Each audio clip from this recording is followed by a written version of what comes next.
Sama-sama membicarakan apa, kalau yang berilmu itu enggak beda jauh.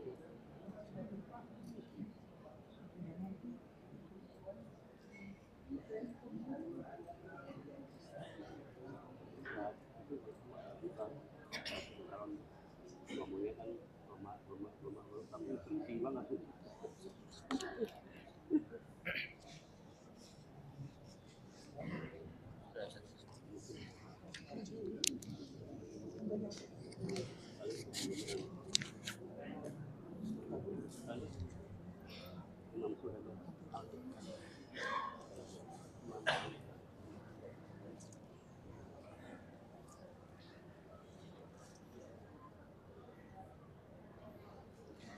Bismillahirrahmanirrahim. Assalamualaikum warahmatullahi wabarakatuh.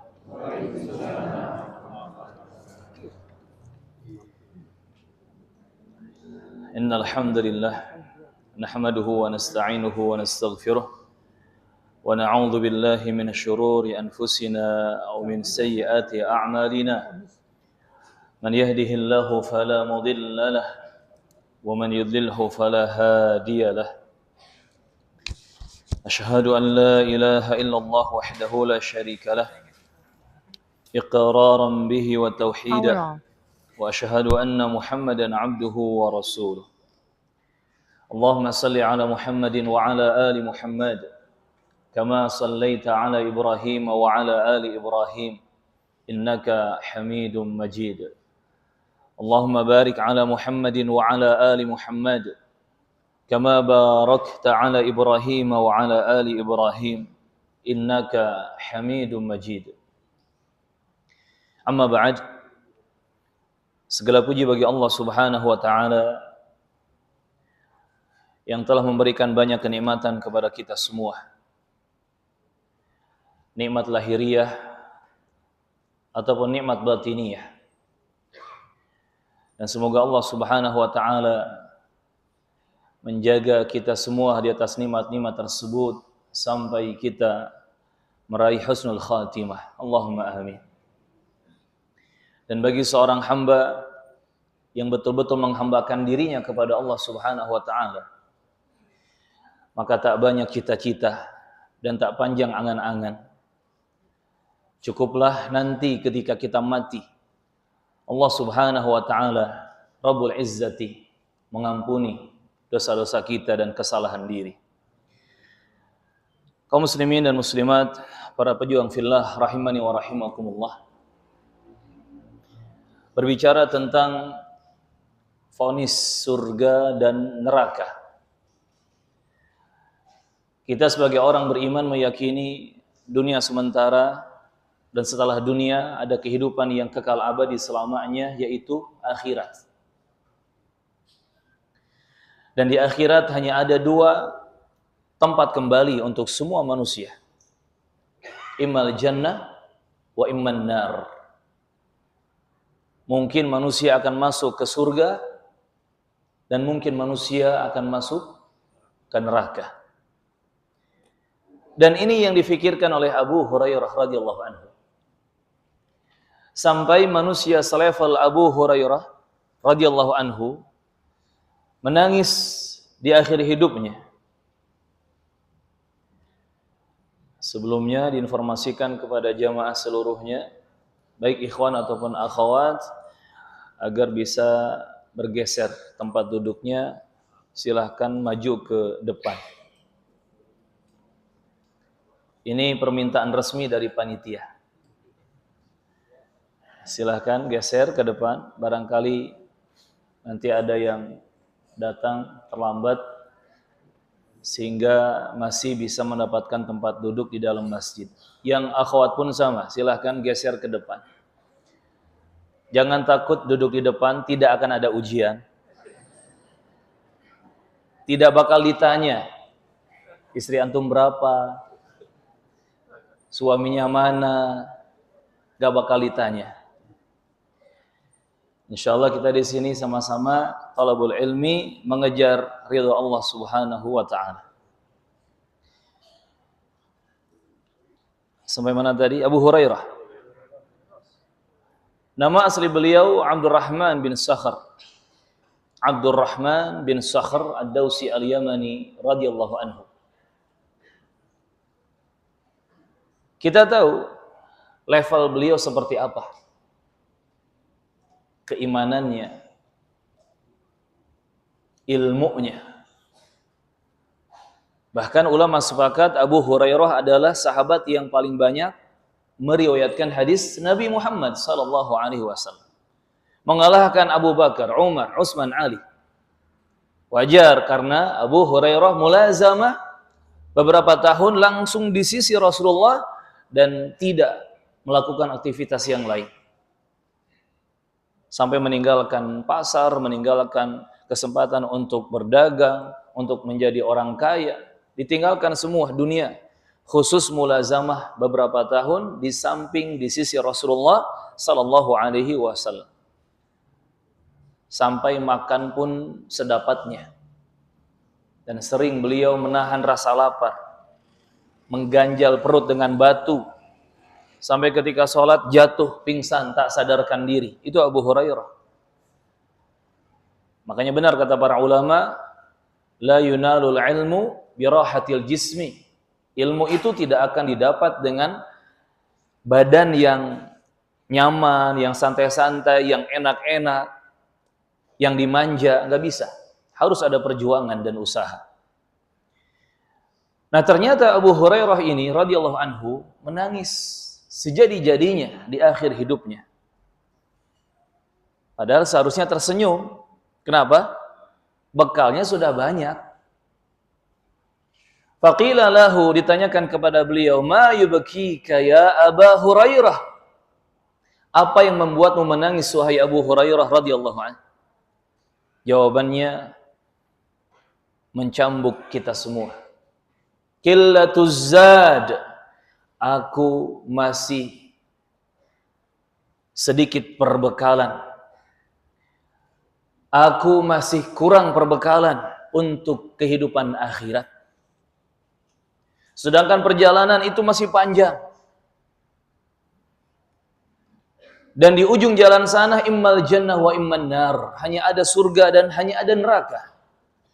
Dan aku tidak tahu kemana aku akan berlabuh. Aku tidak tahu kemana aku akan kembali. Allahu Akbar.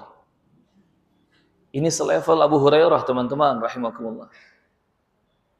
Sahabat yang paling banyak meriwayatkan hadis Nabi sallallahu alaihi wasallam. Yang kalau kita ukur dan nilai jasa beliau, begitu besar jasanya untuk Islam dan kaum muslimin. Beliau tidak hanya ahli ilmu, tetapi juga ahli ibadah. Orang yang zuhud, orang yang wara. Beliau juga merupakan anak yang saleh, yang berbakti kepada orang tuanya. Sampai saking cintanya kepada sang ibu, dia meminta kepada Rasulullah agar Rasulullah mendoakan hidayah untuk ibunya yang belum masuk Islam ketika itu. Yang pada akhirnya Allah berikan hidayah kepada sang ibu. Namun masih ketakutan dan khawatir dengan nasib dirinya setelah mati. Masih merasa sedikit perbekalan yang dimilikinya. Qillatuz zad. Aku merasa masih sangat kurang, masih sedikit perbekalan untuk akhirat ini. Lalu bagaimana dengan kita, jamaah rahimakumullah? Maka seharusnya perjuangan kita dalam bertaubat, dalam beriman kepada Allah dan Rasul-Nya, dalam beramal saleh, dan dalam melakukan islah, perbaikan demi perbaikan, kita lebih seriuskan lagi. Kita lebih maksimalkan lagi. Yang pasti di akhirat sana, mau tidak mau, siap tidak siap, kita akan masuk ke akhirat nantinya, dan di akhirat sana hanya ada surga dan neraka. Tidak ada tempat ketiga, keempat, ataupun yang seterusnya. Dan permasalahan vonis menghukumi seseorang apakah akan menjadi ahli surga atau ahli neraka, Ini adalah hak di sisi Allah Subhanahu wa taala. Bukan hak kita sebagai manusia. Prinsip dasarnya yang pertama dari Al-Qur'an, Allah Subhanahu wa taala dialah satu-satunya yang berhak memutuskan dan memvonis surga atau neraka. Ini poin pertama. Allah berfirman di surat Yunus ayat ke-93. Inna rabbaka yaqdi bainahum yawmal qiyamah fima kanu fihi yakhtalifun. Sesungguhnya Rabbmu, dialah yang akan memutuskan di antara mereka pada hari kiamat tentang apa yang dahulu mereka perselisihkan. Dan ayat yang seperti ini disebutkan dalam Al-Quran di beberapa surat. Yang pasti pada hari kiamat Allah Subhanahu wa taala dialah yang memutuskan semua perkara dan urusan di antara kalian. Hanya Allah yang memutuskan, termasuk dalam memvonis surga atau neraka bagi manusia. Yang kedua, jamaah rahimakumullah, maka tidak ada manusia seseorang pun yang bisa memastikan atau memvonis surga atau neraka. Allah menyebutkan di surah An-Najm ayat ke-32, An-Najm 32, "Fala tuzakku anfusakum, huwa a'lamu bimanittaqah." Maka janganlah kalian menganggap diri kalian itu suci. Jangan mentazkiyah diri sendiri. Jangan merekomendasikan diri sendiri. Karena hanyalah Allah Subhanahu wa ta'ala, dialah yang lebih mengetahui siapa yang bertakwa dari kalian.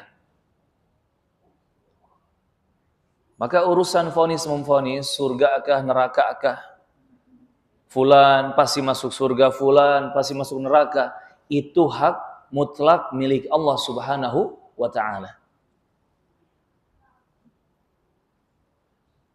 Yang ketiga, jamaah rahimakumullah, maka muncul larangan dalam syariat memastikan seseorang tertentu, person tertentu untuk divonis surga atau neraka tanpa dalil. Itu dilarang. Mamnu', tidak boleh. Dalam hadis riwayat Al-Bukhari dan Muslim rahimahumullahu ta'ala, Rasulullah bersabda sallallahu alaihi wasallam, "Inni la adri." Sesungguhnya aku tidak tahu. Ma yuf'alu bi wala bikum. Apa yang akan terjadi terhadap diriku dan terhadap kalian. Apa yang akan dilakukan terhadap diriku dan terhadap kalian. Ini berkaitan dengan bagaimana urusan akhir kehidupan di dunia dan juga ujian-ujian. Bukan tentang kemuliaan Rasulullah ya. Kalau kemuliaan Rasulullah sudah jelas. Beliau adalah sayyidu waladi Adam, pemimpin tertinggi anak manusia. Manusia yang paling mulia, manusia terbaik. Itu Nabi kita Muhammad sallallahu alaihi wasallam. Tetapi untuk urusan-urusan keadaan di akhir hayat, apalagi di akhirat, kata Rasulullah sallallahu alaihi wasallam, aku tidak tahu apa yang akan terjadi terhadap diriku dan juga terhadap kalian. Artinya kata para ulama, tidak boleh kita memvonis atau memastikan surga dan neraka untuk seseorang, untuk satu pihak tanpa dalil yang jelas. Yang keempat, poinnya, dikecualikan jika ada dalil yang jelas yang menyebutkan vonis itu. Yang sudah dipastikan masuk surga, yang sudah dipastikan masuk neraka, dalilnya jelas. Dalilnya itu sahih dan sharih. Sahih artinya benar, sharih artinya jelas, terang benderang. Dalilnya sahih dan sharih. Maka boleh kita untuk meyakini dan memegang apa yang dinyatakan oleh dalil yang sahih, benar, dan sharih dan jelas tersebut. Seperti contoh misalkan dalam hadis riwayat At-Tirmidzi, hadisnya sahih. Ketika Nabi menyebutkan tentang 10 sahabat al-mubasysyaruna bil jannah, 10 sahabat yang diberi kabar gembira dengan surga, yang dijamin masuk surga. Ketika Nabi menyebutkan sallallahu alaihi wasallam, Abu Bakar fil jannah, wa Umar fil jannah, wa Utsman fil jannah, wa Ali fil jannah, dan seterusnya. Abu Bakar ada di surga, Umar ada di surga, Utsman ada di surga, Ali ada di surga, sampai 10 sahabat yang beliau sebutkan sallallahu alaihi wasallam. Dan ini menjadi prinsip kita ahli tauhid, ahli sunnah wal jamaah. Sehingga tidak sembarangan dalam memvonis. Karena kadang ada sebagian manusia bergampang-gampangan dalam menyatakan surga atau neraka untuk seseorang. Ketika misalkan dia mengikuti prosesi pemakaman salah seorang saudaranya dari kaum muslimin, maka dia melihat suasananya seperti tenang di area pekuburan itu. Tidak ada angin, tidak panas terik, tidak ada hujan. Cuacanya bagus, suasananya tenang. Ditambah lagi ada burung-burung yang berkicau dengan suara bagus, bahkan terbang berkeliling-keliling di atas area pemakaman. Ditambah lagi ketika dibuka kain kafannya, jenazah tersebut tersenyum. Terlihat tersenyum. Kemudian dia membuat tulisan. Saya bersaksi demi Allah, saudaraku ini bla bla bla bla bla bla pasti termasuk ahli surga. Boleh tidak? Tidak boleh. Karena ini perkara gaib yang tidak disebutkan dalil sahih dan sharihnya baik dalam Quran ataupun hadis, maka tidak boleh kita memvoniskan demikian. Walaupun kita tahu dia orang baik, matinya pun dalam keadaan baik. Atau sebaliknya, ketika kita membenci seseorang karena kelakuannya yang begitu jahat, karena perilakunya yang begitu buruk, bahkan matinya pun mati konyol, mengenaskan. Dengan penuh kebencian dan amarah, kita menyatakan si fulan pasti masuk neraka jahanam. Boleh tidak? Tidak boleh. Karena butuh dalil dalam vonis tersebut. Maka poin yang keberapa sekarang?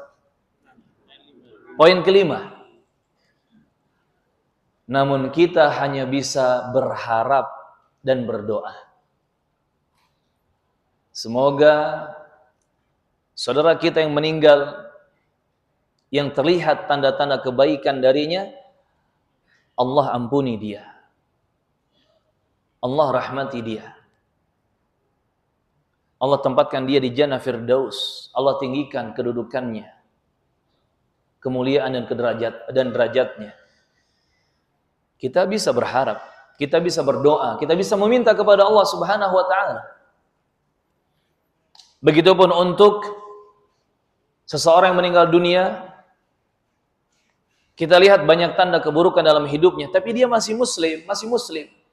Tetap kita doakan ampunan dan rahmat Allah bagi dia. Allahumma gfir lahu warhamhu.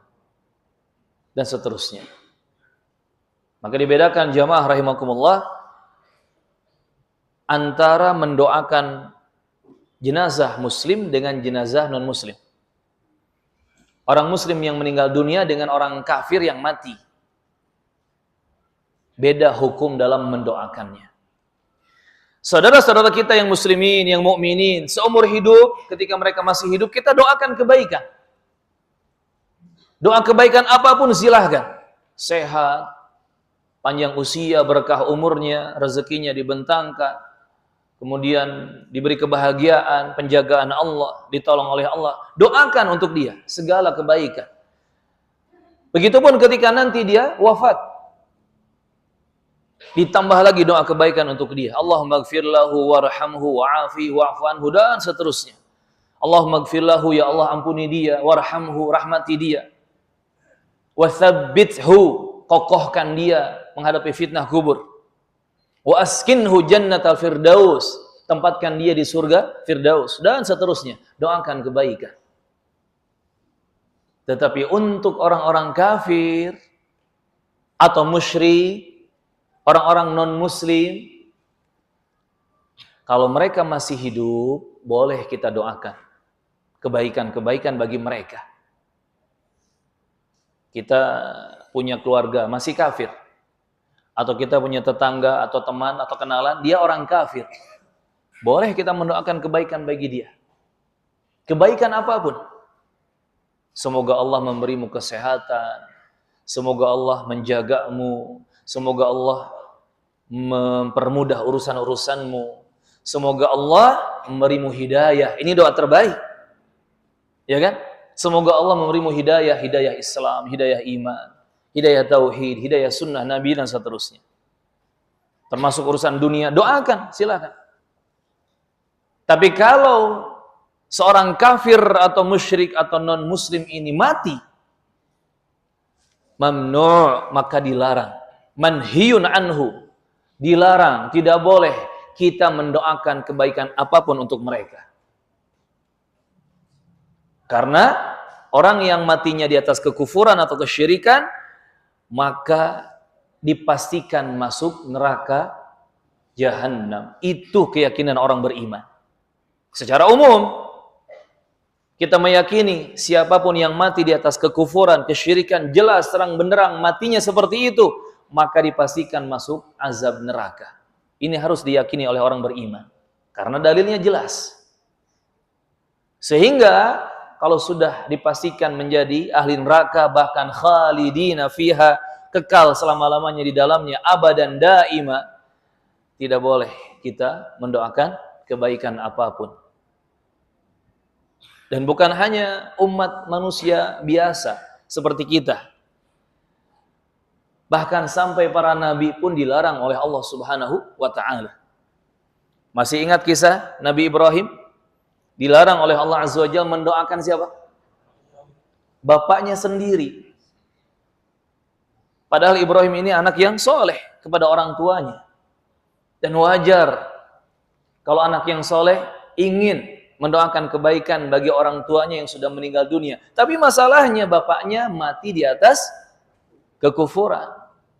Maka Allah melarang Nabi Ibrahim mendoakan ampunan, mendoakan rahmat, mendoakan kebaikan apapun untuk ayahnya yang jelas-jelas mati di atas kekufuran. Bahkan Nabi kita Muhammad sallallahu alaihi wasallam dilarang mendoakan kebaikan bagi siapa? Pamannya sendiri. Siapa dia? Abu Thalib. Padahal kalau kita lihat kebaikan Abu Thalib ini luar biasa. Memelihara Nabi Muhammad, menjaga, menolong, termasuk pasang badan membela dakwah Nabi Muhammad sallallahu alaihi wasallam. Hanya saja kekurangannya apa? Tidak berani mengucapkan syahadat. Makanya iman itu kan keyakinan dalam hati, ucapan oleh lisan, dan pembuktian dengan amal perbuatan. Itu iman. Kalau hanya meyakini, oh iya Islam itu paling benar, tanpa diucapkan la ilaha illallah Muhammadur Rasulullah, percuma. Atau dia meyakini Islam agama yang benar satu-satunya. Dia pun mengucapkan la ilaha illallah, tapi nggak mau sholat. Nggak dibuktikan dengan amal perbuatan, bisa percuma juga. Maka antara keyakinan hati, ucapan lisan, dan amal perbuatan, ini saling berkaitan. Tidak bisa dipisahkan satu sama lainnya. Itulah keimanan. Abu Talib, karena gengsi, karena malu kepada tokoh-tokoh kafir Quraisy di sekitarnya, ketika sakit sebelum matinya itu, sehingga tidak berani mengucapkan asyhadu an la ilaha illallah wa asyhadu anna muhammadar rasulullah, dan lebih menghargai keyakinan para tokoh-tokoh kafir Quraisy itu. Akhirnya mati di atas kekufuran. Nabi sebagai keponakan yang baik kepada pamannya, apalagi mengenang jasa-jasa yang begitu banyak dari pamannya, berinisiatif untuk mendoakan kebaikan bagi pamannya yang sudah mati. Tetapi Allah Subhanahu wa taala melarang. Lihat jemaah. Maka ini yang harus kita pegang sebagai ahli tauhid, ahlus sunnah wal jamaah. Jika ada saudara kita muslimin, jelas meninggal dunia di atas keislaman. Bahkan kita tahu dia ini sholat, dia ini bermajlis ilmu, dia ini haji, bahkan dia menyembelih kurban untuk Allah Azza wa Jalla dan seterusnya. Atau kita tahu saudara kita muslim tetapi dia ini banyak salah. Banyak maksiatnya, banyak durhakanya. Kalau mereka mati, kita tak bisa memvonis apakah surga atau neraka bagi mereka secara pasti. Namun kita hanya bisa berharap dan berdoa. Yang matinya husnul khatimah, semoga dimatikan husnul khatimah, lebih dimuliakan oleh Allah Azza wa Jalla, ditempatkan di Jannah Firdaus. Yang matinya mungkin tidak husnul khatimah, tapi dia muslim, maka semoga Allah mengampuninya, semoga Allah merahmatinya, dan seterusnya. Ini jamaah rahimani wa rahimakumullah. Kita akan sebutkan beberapa penjelasan dari para ulama Ahlus Sunnah wal Jamaah berkaitan masalah vonis ini. Yang pertama adalah ucapan Al-Imam Ahmad bin Muhammad bin Hanbal Abu Abdullah rahimahullahu ta'ala. Di dalam Al-Ibanah Al-Kubra, Ibnu Battah rahimahullah menyebutkan, berkata Imam Ahmad bin Hanbal rahimahullah, ingat, Ahmad bin Hanbal. Hanbal itu nama kakeknya. Nama ayahnya Muhammad. Jadi Ahmad bin Muhammad bin Hanbal. Tetapi sebagian ulama ada yang nama mereka terkenal langsung disebutkan nisbat kepada nama kakek. Ahmad bin Hanbal. Padahal bapaknya Muhammad. Dan bisa jadi, kata sebagian ulama, ini karena sebab keberkahan sang kakek. Karena jangan dianggap remeh, kesolihan orang tua itu bisa mempengaruhi keberkahan hidup anak cucu keturunannya, bahkan sampai bertingkat-tingkat ke bawah. Seperti kisah di surat Al-Kahfi. Ketika Nabi Musa dan Nabi Khidir berusaha menjaga sebuah tembok atau sebuah bangunan rumah agar tidak roboh. Diperintah oleh Allah Azza wa Jalla. Alasannya apa? Di bawah bangunan atau tembok tersebut tersimpan harta benda milik dua anak yatim yang masih kecil di kota. Allah berkeinginan nanti kalau mereka sudah dewasa, sudah balik, baru dikeluarkan harta benda itu agar mereka bisa memanfaatkannya. Berarti di sini ada penjagaan Allah Subhanahu wa taala. Allah menyebutkan alasannya, wa kana abuhuma salihah. Karena bapak dua anak yatim itu adalah orang yang saleh. Ajaibnya kata Imam Ibnu Qayyim rahimahullah, yang disebut bapak mereka adalah orang yang saleh itu bukan bapak kandungnya langsung, tetapi kakek angkatan ke-7. Itu penjelasan Imam Ibnu Qayyim rahimahullah. Kakek mereka di angkatan ke-7. Apa istilahnya? Bukan 7 turunan, naik ke atas. 7 naikan berarti. Kakek 7 naikan ke atas. Kalau di Sunda itu ada istilah bapak, setelah bapak kan aki, setelah aki uyut, setelah uyut bau, terus jangga wareng, terus udek-udek, unek-unek. Bekasi bahasanya apa sih? Sunda atau Betawi? Betawi, tapi di Jawa Barat. Ya, apapun itu masing-masing daerah punya istilah. Nah, sampai ke tingkatan ke-7. Kakek ke-7 mereka abuhuma sholihah, itulah bapak yang soleh. Lihat berkah orang tua yang soleh, sampai 7 keturunan kena cipratan berkahnya. Makanya kita jangan hanya berpikir anak saya harus soleh, atau menuntut kamu sebagai anak saya harus jadi anak yang soleh. Kita juga harus berpikir sebagai orang tua harus menjadi orang tua yang soleh. Makanya dalam rumah tangga hidup itu indah jika tidak saling menuntut, tetapi saling memberikan atau melakukan tugas dan kewajiban. Suami gak usah banyak nuntut ke istrinya, fokus saja dia ngasih hak-hak istrinya, jalankan tugas dan kewajiban. Istri pun sama, jangan banyak menuntut ke suami, fokus saja dia melakukan tugas dan kewajiban. Berikan hak suami, berikan hak anak-anak, insya Allah hidup indah, gak banyak masalah.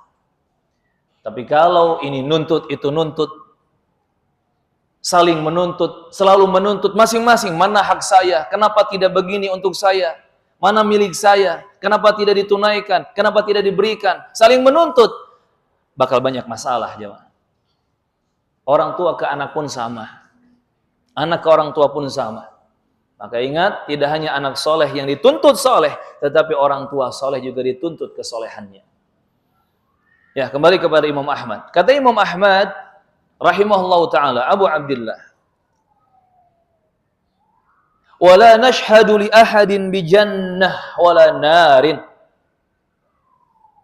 Maka kita tidak memberi persaksian untuk seseorang dengan surga ataupun neraka, yakni tidak memvonis surga atau neraka, illa kecuali man syahida lahu Rasulullah sallallahu alaihi wasallam. Siapa saja yang Rasulullah sudah mempersaksikan bagi orang tersebut, yakni surga atau neraka. Walakin narju lil muhsini wa nakhafu 'alal musii. Namun yang pasti kita berharap, yakni mengharapkan kebaikan bagi orang yang berbuat baik, bagi orang yang saleh, bagi orang yang bertakwa, dan kita takut, khawatir atas orang yang berbuat keburukan. Ini akidah Ahlus Sunnah wal Jamaah dalam urusan vonis surga atau neraka. Jelas ya ucapannya ya? Kata Imam Ahmad rahimahullahu ta'ala, wala nashhadu li ahadin bi jannatin wala narin illa man syahida lahu Rasulullah sallallahu alaihi wasallam.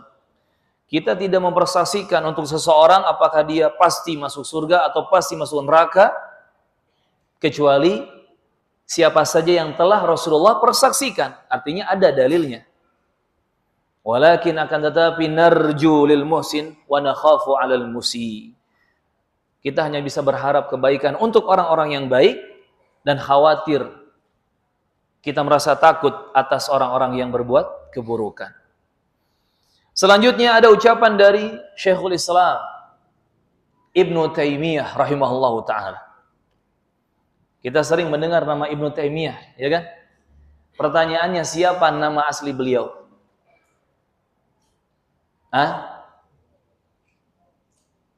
Ibnu Taimiyah itu julukan. Syekhul Islam itu laqab, itu gelar. Nama aslinya siapa? Nah ini sama seperti ini. Banyak ulama yang terkenal dengan sebutan, bahkan dinisbatkan kepada kakeknya atau kepada tempat asalnya. Contoh Al-Hasan Al-Basri, berarti orang mana? Orang Irak, Basra itu di Irak. Tapi banyak orang Garut namanya Hasan Al-Basri. Orang Bekasi juga mungkin banyak ya, namanya Hasan Al-Basri. Karena memang ulama mereka dikenal nama baik mereka. Tapi jadi siapa nama Ibnu Taimiyah? Ahmad bin Abdul Halim bin Abdus Salam. Ahmad bin Abdul Halim bin Abdus Salam. Kunyahnya siapa?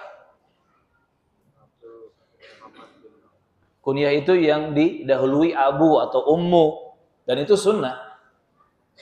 Kalau kita pakai Abu Fulan, Ummu Fulan, sebutannya pakai kunyah dengan niatan mengikuti gaya-gaya Rasulullah dan para sahabat, ada pahala di situ.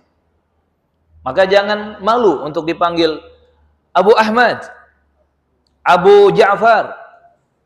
Ustadz, nama anak saya bahasa Jepang. Boleh nggak dipanggil Abu, siapa nama anaknya bahasa Jepang?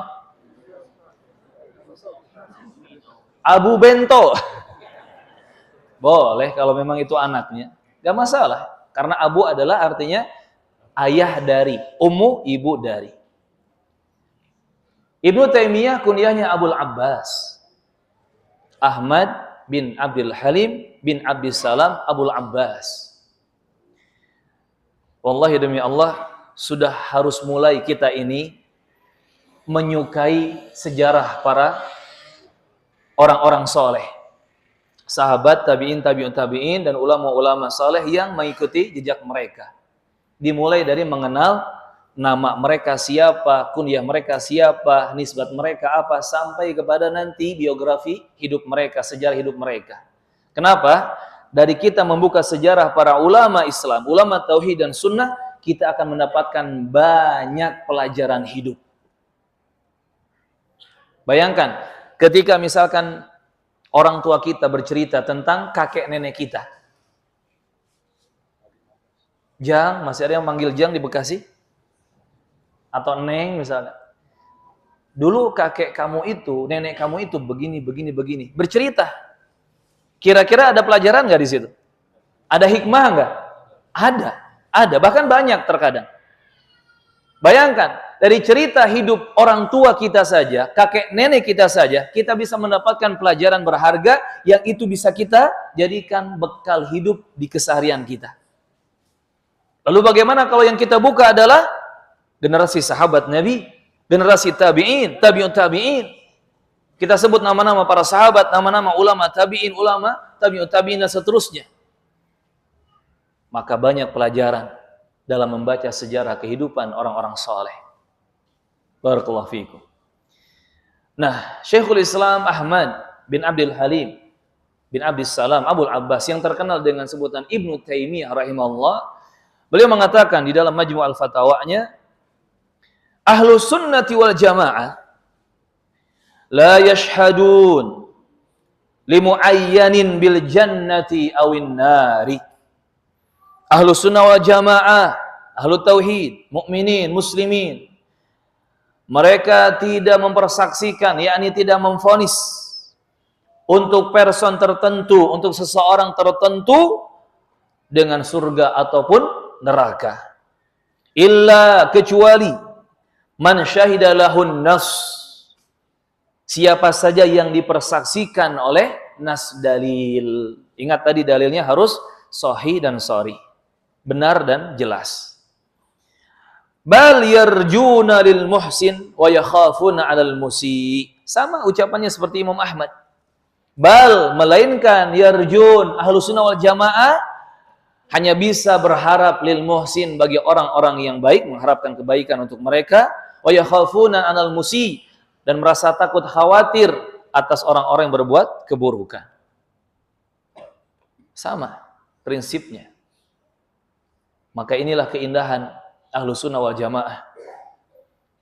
Walaupun berbeda masa, berbeda generasi, berbeda tempat, berbeda negara, berbeda suku, bangsa dan bahasa. Tetapi kalau mereka semua di atas akidah Ahlussunnah, akidahnya sama. Prinsipnya satu, prinsipnya sama.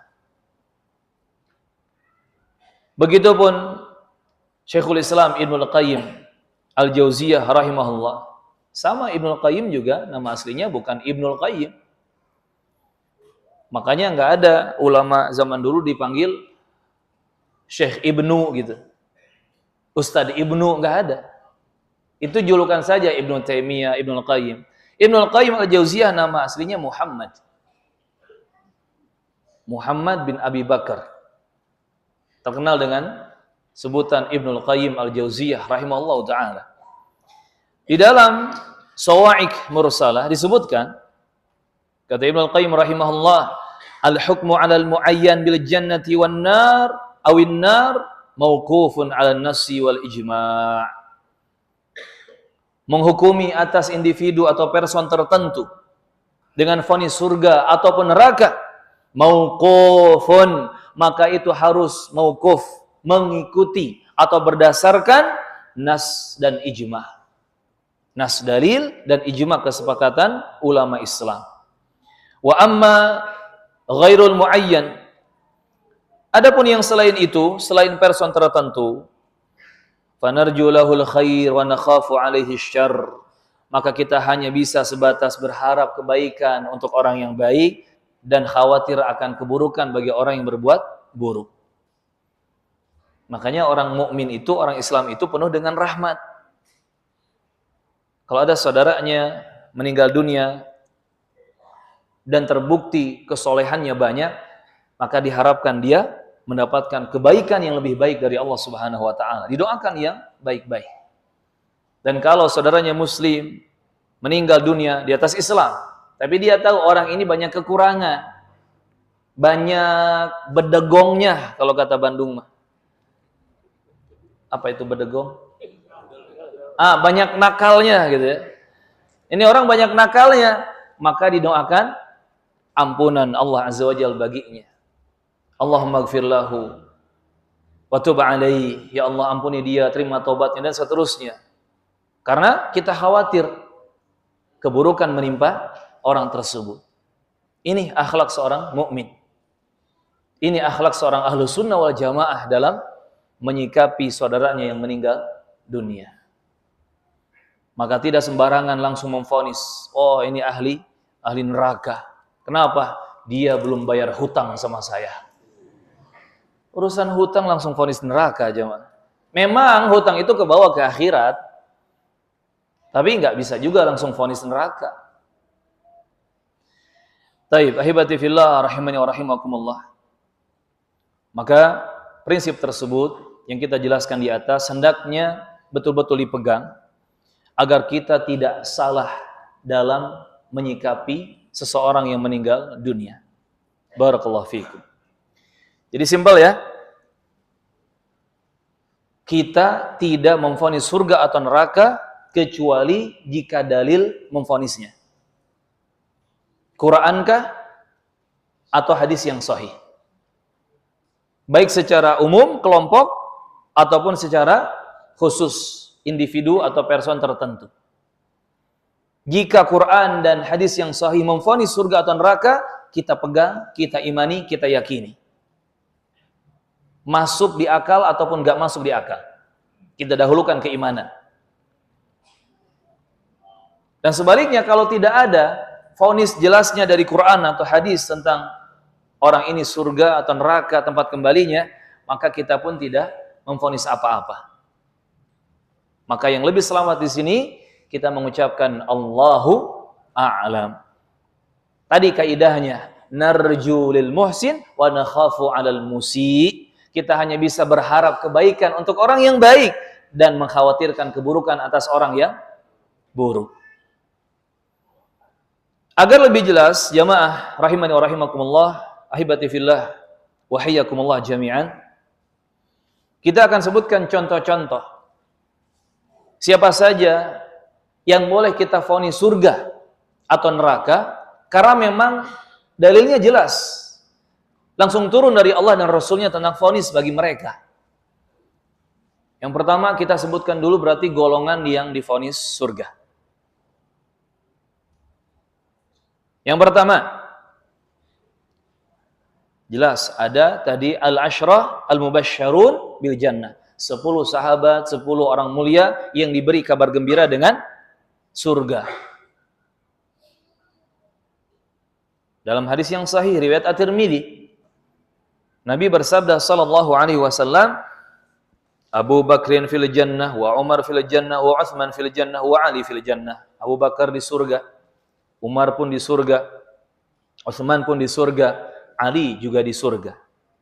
Lanjutannya kata Rasulullah, wa Talhatu fil jannah, Talhah di surga, wa Zubair fil jannah, Zubair juga di surga, wa Abdurrahman bin Auf fil jannah, Abdurrahman bin Auf di surga, wa Sa'id bin Zaid fil jannah, Sa'id bin Zaid di surga, wa Sa'ad bin Abi Waqqas fil jannah, Sa'ad bin Abi Waqqas juga di surga, wa Abu Ubaidah ibnul Jarrah fil jannah, dan Abu Ubaidah ibnul Jarrah juga di surga. Nabi sebutkan 10 nama secara detail, secara tertentu. Maka kita sebagai orang beriman harus meyakini apa yang Rasulullah voniskan di sini sallallahu alaihi wasallam. Abu Bakar As-Siddiq, Umar bin Khattab, Utsman bin Affan, Ali bin Abi Thalib. Kemudian Talhah bin Ubaidillah, yakni Talhah bin Ubaidillah. Yang keenamnya Zubair, yakni Zubair ibnul Awwam, Zubair ibnul Awwam. Yang ketujuhnya Abdurrahman bin Auf dulu. Abdurrahman bin Auf. Abdurrahman bin Auf. Kemudian setelah itu yang kedelapannya Sa'id, yakni Sa'id bin Zaid. Sa'id bin Zaid. Kemudian setelah itu yang kesembilannya Sa'ad, yakni Sa'ad bin Abi Waqqas.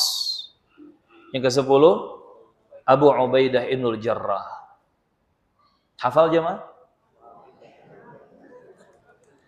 Kita hafal bareng-bareng.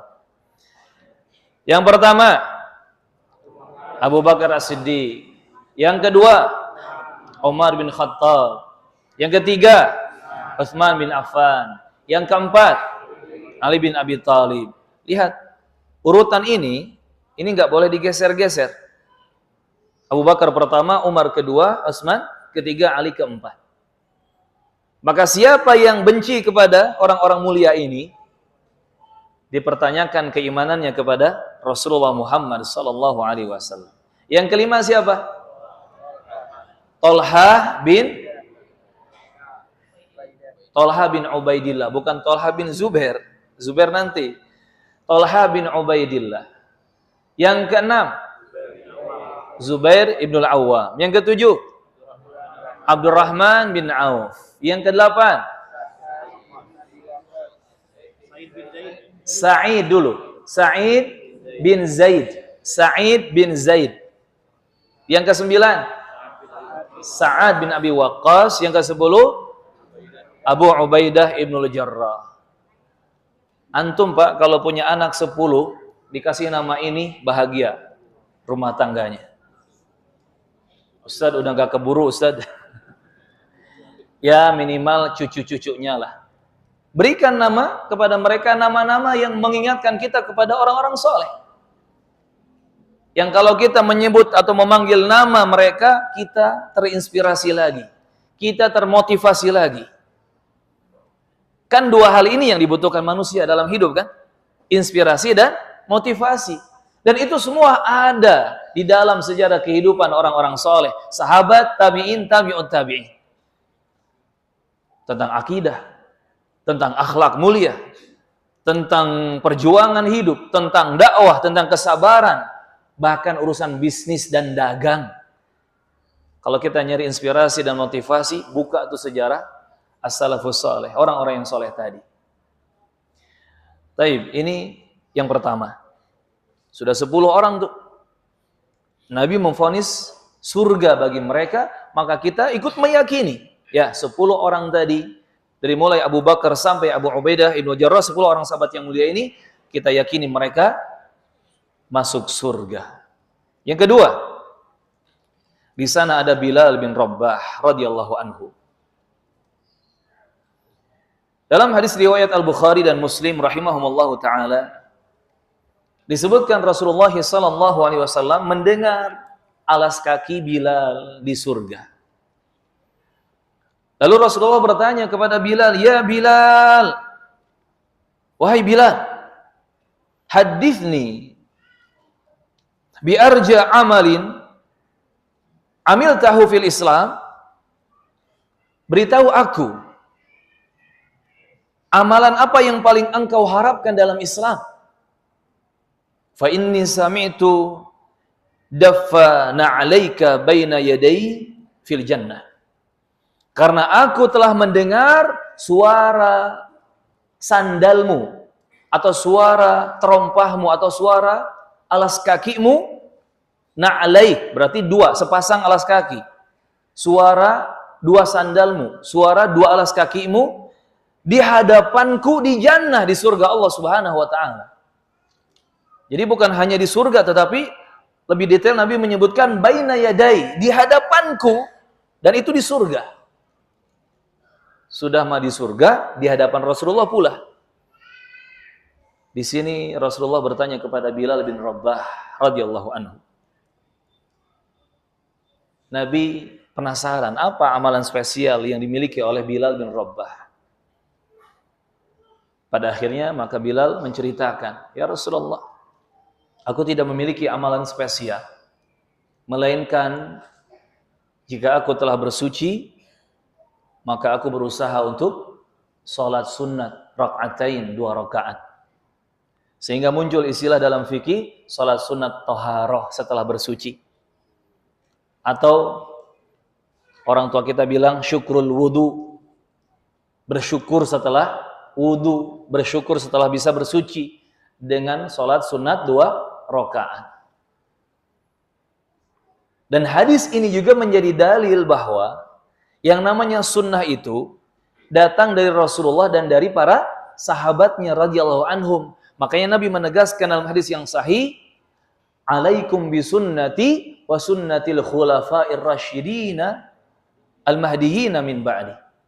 Pegang erat oleh kalian sunnah ajaranku, sunnah Nabi, sunnah Rasulullah, dan pegang erat oleh kalian sunnah ajaran para sahabatku, khulafa rasyidin dan sahabat yang lainnya. Maka sesuatu yang dikerjakan oleh para sahabat itu bukan perkara bid'ah. Yani bukan bid'ah yang terlarang. Kenapa? Karena para sahabat sudah diberi tazkiyah, rekomendasi kebenaran oleh Rasulullah. Bahkan diridhoi oleh Allah Subhanahu wa taala. Radhiyallahu anhum wa radu anhu. Allah ridho kepada mereka dan mereka ridho kepada Allah Azza wa Jalla. Makanya agak membingungkan kalau ada orang yang berani menyalahkan amalan para sahabat. Bagaimana nggak boleh bid'ah, nggak boleh bid'ah? Lihat tuh, Umar bikin bid'ah taraweh kan gitu. Bilal bikin bid'ah salat syukrul wudu atau toharo. Siapa lagi? Macam-macam. Padahal petunjuk atau ajaran dari para sahabat itulah sunnah juga. Itu yang harus diikuti oleh orang-orang yang mengklaim ahlus sunnah wal jamaah. Karena sunnah itu bukan hanya ajaran Rasulullah, tetapi juga ajaran para sahabat radhiyallahu anhum. Taib ini Bilal bin Rabah. Dari hadis ini kata para ulama, maka Bilal telah dijamin, divonis masuk surga.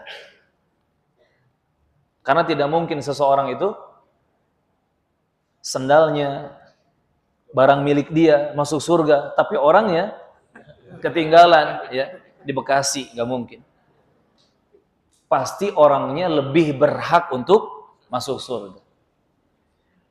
Sama ketika Nabi mengatakan tentang bid'ah.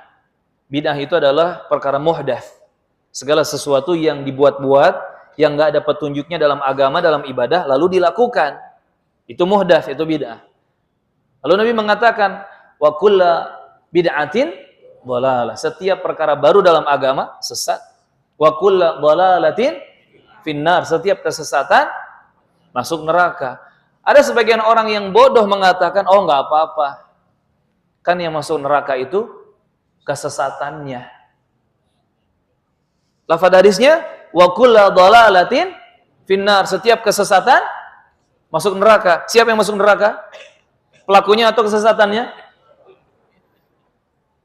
Kan nggak mungkin gitu ya. Seseorang misalkan dia dinyatakan apa? Masuk rumah sakit. Fulan bin Fulan harus dioperasi. Tapi yang dioperasi penyakitnya saja. Orangnya di mana? Lagi ngopi di rumahnya. Kan nggak mungkin. Sama seperti ini ketika Nabi menyebutkan setiap kesesatan masuk neraka, berarti pelakunya di mana? Ya masuk neraka juga. Ini jamaah rahimakumullah. Maka di sini seharusnya kita menggunakan akal itu. Gunakan akal untuk manfaat. Gunakan akal pada tempatnya. Dan akal itu adalah salah satu karunia dari Allah Azza wa Jalla yang kita harus mensyukurinya. Dan cara mensyukuri akal adalah gunakan akal pada tempatnya. Gunakan akal untuk menerima dan mencerna kebenaran, untuk semakin taat dan mendengar kepada Allah dan Rasulnya sallallahu alaihi wasallam. Maka Bilal bin Rabah dijamin masuk surga. Yang ketiga, jamaah rahimakumullah, ada Abdullah bin Salam radhiyallahu anhu. Abdullah bin Salam dulunya orang Yahudi, lalu masuk Islam. Maka ini indahnya Islam. Islam tidak mempermasalahkan masa lalumu bagaimana. Sehitam dan sepekat dan sekelam apapun masa lalumu, tidak jadi masalah. Yang penting sekarang ada perbaikan, ada evaluasi, ada islah, perbaikan demi perbaikan, dan kedepannya bagaimana. Indahnya Islam. Disebutkan dalam hadis riwayat Al-Bukhari, khamsun fiyya la yakunu illa li nabi. Nabi ketika itu menjelaskan tentang 5 perkara yang tidak akan terjadi pada dirinya kecuali untuk seorang nabi. Disebutkan nabi bla bla bla. Wa qala, lalu Rasulullah mengatakan sallallahu alaihi wasallam, fa aslama Abdullah bin Salam, maka masuk Islamlah Abdullah bin Salam.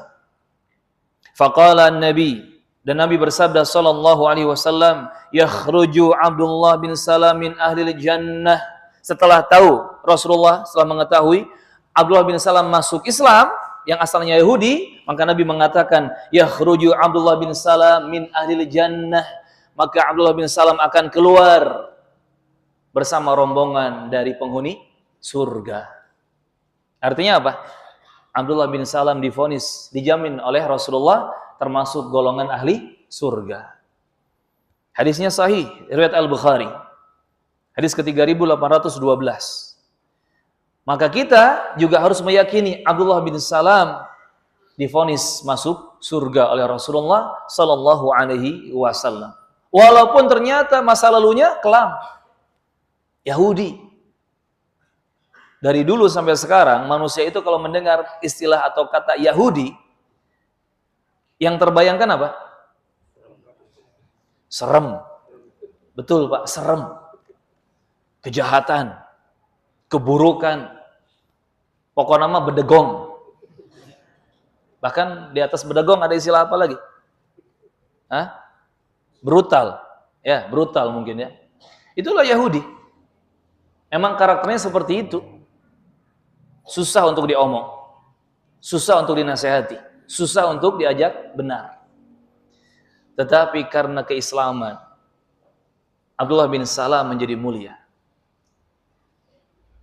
Sama seperti Ka'ab al-Ahbar. Dulunya Yahudi di Yaman, masuk Islam.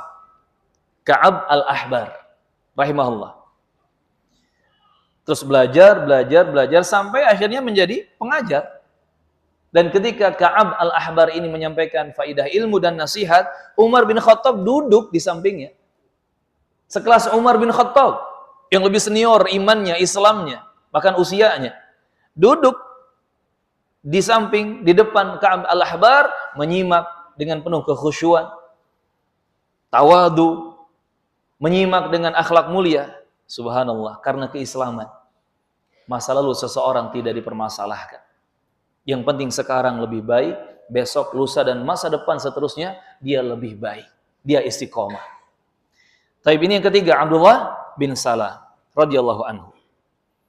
Yang keempat, ada Al-Hasan dan Al-Husain radhiyallahu anhuma. Siapa mereka? Cucu dari Rasulullah sallallahu alaihi wasallam. Dalam hadis riwayat yang sahih dalam Sunan At-Tirmidzi, Rasulullah mengatakan sallallahu alaihi wasallam, Al-Hasan wal Husainu sayyida syababi ahli jannah. Al-Hasan dan Al-Husain, yakni anak dari Ali dan Fatimah. Al-Hasan dan Al-Husain ini sayyida, dua orang pemimpin, dua orang tokoh syababa, para pemuda ahli jannah, penghuni surga. Kata siapa ini? Rasulullah sallallahu alaihi wasallam. Vonis bukan? Vonis. Jaminan bukan? Jaminan. Hasan Husain adalah dua pemimpin, dua tokoh pemuda penghuni surga, para pemuda ahli jannah. Maka kita pun harus meyakini Al-Hasan adalah ahli surga, Al-Husain juga adalah ahli surga. Berarti benar dong Ustaz, orang-orang Syiah, karena mereka membanggakan dan mencintai Al-Husain. Nah, kira-kira gimana jawabnya? Benar enggak orang-orang Syiah? Orang Syiah itu adalah orang yang paling pintar berbohong. Bahkan kebohongan menjadi akidah mereka yang diistilahkan dengan taqiyah. Orang Syiah kalau tidak bertaqiyah belum jadi Syiah. Ibarat orang Islam kalau tidak sholat wajib 5 waktu, maka belum Islam. Maka kalau ada orang Syiah, orang Rafidhah, ngakunya, oh saya tidak meyakini taqiyah, berarti dia murtad dari syiahnya. Dia nggak istiqomah dengan kesyiahannya. Karena orang Syiah wajib taqiyah. Itu akidah mereka. Orang-orang Syiah ini pandai berbohong, tukang ngibul. Termasuk tentang kecintaannya kepada Al-Husain. Biasanya 10 Muharram ya. Asyura 10 Muharram bikin acara warnanya hitam merah semua. Di Indonesia mungkin baru berani pukul-pukul kepala, pukul badan. Di Iran sana itu sudah sampai pada bacok-bacokan. Maksudnya ngebacok diri sendiri dengan pisau, dengan golok sampai mengalirkan darah. Padahal dalam Islam orang beriman darah itu dialirkan hanya lewat hewan kurban. Ya kan? Hewan kurban. Tidak ada ritual ibadah dalam Islam yang harus mengalirkan darah diri sendiri untuk persembahan kepada Allah Azza wa Jalla. Tidak ada. Tapi mereka orang Syiah sama seperti Majusi, sama seperti Yahudi, mengalirkan darah diri mereka untuk selain Allah. Dengan alasan meratapi, sedih, berbelasungkawa, berduka cita, dan seterusnya. Padahal sejarah mereka sembunyikan. Yang membunuh Al-Husain siapa? Orang Syiah. Ini suatu kekonyolan yang luar biasa. Mereka yang menjebak Al-Husain, mereka yang membunuh Al-Husain, lalu mereka sendiri yang pura-pura bersedih atas kematian Al-Husain, bahkan diperingati setiap tahunnya. Konyol enggak? Konyol. Na'udzubillah. Na'udzubillah. Dan kita lebih berhak untuk membela Al-Hasan dan Al-Husain. Karena mereka cucu-cucu Rasulullah dan mereka divonis surga oleh Rasulullah. Kita cinta kepada Al-Hasan dan Al-Husain dengan kecintaan yang benar. Ini kata Rasulullah. Hasan dan Husain, dua tokoh, dua pemimpin para pemuda ahli surga. Maka pasti mereka ada di surga. Yang kelima, jamaah rahimakumullah, ada Ammar bin Yasir radhiyallahu anhu.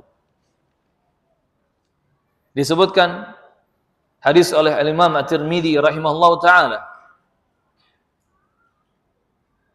Wa inna Ammaran muli'a imanan ila musyashih wa Ammar fil jannah. Kata Rasulullah sallallahu alaihi wasallam, ini hadisnya panjang tapi Nabi mengatakan di akhir, dan sesungguhnya Ammar bin Yasir itu penuh dengan keimanan.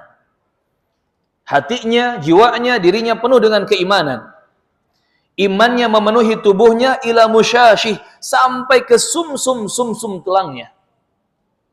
Nabi mempersaksikan keimanan Ammar sebegitu dahsyatnya.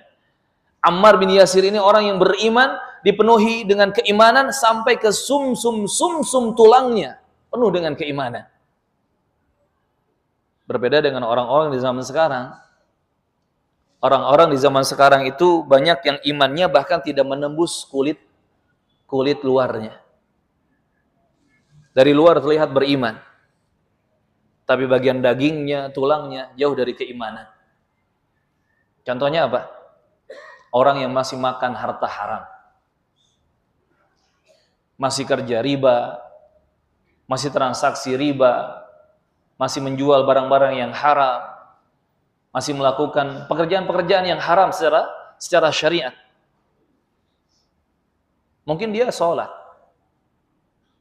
bahkan dia umroh, dia haji, tapi ternyata imannya hanya menghiasi kulit luarnya saja. Ketika dibuka dagingnya, tulangnya penuh dengan kebusukan, penuh dengan keharaman. Na'udzubillah. Ammar bin Yasir imannya sangat penuh sampai ke sumsum tulang beliau, kata Rasulullah. Wa Ammar fil jannah, dan Ammar ada di surga. Ammar ada di surga. Ini kata Rasulullah sallallahu alaihi wasallam. Maka kita pun harus yakin Ammar bin Yasir termasuk ahli surga radhiyallahu anhu. Yang keenam jamaah, ada Thabit bin Qais. Thabit bin Qais bin Syammas radhiyallahu anhu. Dalam hadis riwayat Al-Bukhari disebutkan, innaka lasta min ahlin nar. Wahai Thabit bin Qais bin Syammas, sesungguhnya engkau bukan termasuk penghuni neraka. Walakinnaka, akan tetapi engkau min ahlil jannah, termasuk ahli surga. Ini kata Rasulullah sallallahu alaihi wasallam. Maka kita pun yakin Thabit bin Qais bin Syammas radhiyallahu anhu termasuk ahli surga. Yang ketujuh, ada Ja'far bin Abi Talib radhiyallahu anhu. Ja'far bin Abi Talib. Berarti siapanya Rasulullah? Sepupu. Anak pamannya yaitu sepupu. Kalau sepupu itu lawan jenis. Kita laki-laki punya sepupu perempuan. Mahram bukan? Bukan mahram. Jadi boleh enggak sepupu laki-laki menikah dengan sepupu perempuan? Boleh. Hanya saja pertanyaannya, ada enggak yang mau, kan gitu. Karena kebanyakan sepupu kalau di daerah kita ya mungkin agak jarang menikah dengan sepupu. Tapi di kalangan orang Arab itu lumrah dan banyak terjadi. Ja'far bin Abi Talib radhiyallahu anhu divonis masuk surga oleh Rasulullah sallallahu alaihi wasallam. Dalam hadis riwayat At-Tirmidzi, hadis yang sahih. Nabi mengatakan, ra'aitu Ja'faran yatiru fil jannah ma'al malaikah. Aku melihat Ja'far, yakni Ja'far bin Abi Talib. Aku melihat Ja'far ada di surga terbang bersama para malaikat. Subhanallah. Berarti Ja'far dijamin masuk surga. Dan ini yang kita yakini juga. Ja'far bin Abi Talib adalah ahli surga. Yang kedelapan jamaah rahimakumullah, ada Zaid bin Harithah radhiyallahu anhu. Disebutkan dalam hadis riwayat At-Tirmidzi, kata Rasulullah sallallahu alaihi wasallam, dakhaltul jannah, aku masuk ke surga, fara'aitu Ja'faran wa Zaidan. Lalu aku melihat di surga itu ada Ja'far, yakni Ja'far bin Abi Talib, dan ada Zaid, yakni Zaid bin Harithah radhiyallahu anhuma. Ini juga semakin menguatkan vonis untuk Ja'far bin Abi Talib. Karena Nabi ketika masuk surga Nabi melihat ada Ja'far dan juga ada Zaid bin Harithah di surga tersebut. Maka kita pun mengimani bahwa Zaid bin Harithah sama seperti Ja'far bin Abi Thalib, keduanya termasuk ahli surga. Yang kesembilan, ada Ukasyah bin Mihsan. Ukasyah bin Mihsan. Ini nama-nama sahabat yang luar biasa. Yang kalau kita berikan nama ini kepada keluarga kita, anak cucu kita, betapa indahnya rumah kita. Ukasyah bin Mihsan radhiyallahu anhu. Disebutkan dalam hadis riwayat Al-Bukhari, ketika Nabi SAW menyebutkan tentang 70.000 orang yang masuk surga tanpa hisab. Maka Ukasyah meminta kepada Rasulullah agar didoakan termasuk 70.000 orang tersebut yang masuk surga biduni hisab, tanpa hisab. Maka kata Rasulullah SAW, anta minhum, engkau termasuk dari mereka. Vonis bukan? Vonis. Maka kita meyakini Ukasyah bin Mihsan radhiyallahu anhu juga termasuk ahli surga. Yang ke-10, ada istri Nabi tercinta, yaitu Khadijah binti Khuwailid radhiyallahu anha. Dalam hadis riwayat Al-Bukhari dan Muslim rahimahumullah ta'ala disebutkan ucapan malaikat Jibril kepada Rasulullah tentang pesan yang harus disampaikan kepada Khadijah. Basyir Khadijata bi baitin fil jannah. Sampaikan kabar gembira kepada Khadijah dengan sebuah rumah untuk beliau di surga Allah. Min qasabin la sakhaba fihi wala nasabah. Sebuah rumah yang mewah, yang megah di surga Allah, yang terbuat dari mutiara, intan berlian, yang di dalamnya tidak ada kebisingan, tidak ada rasa letih dan capek.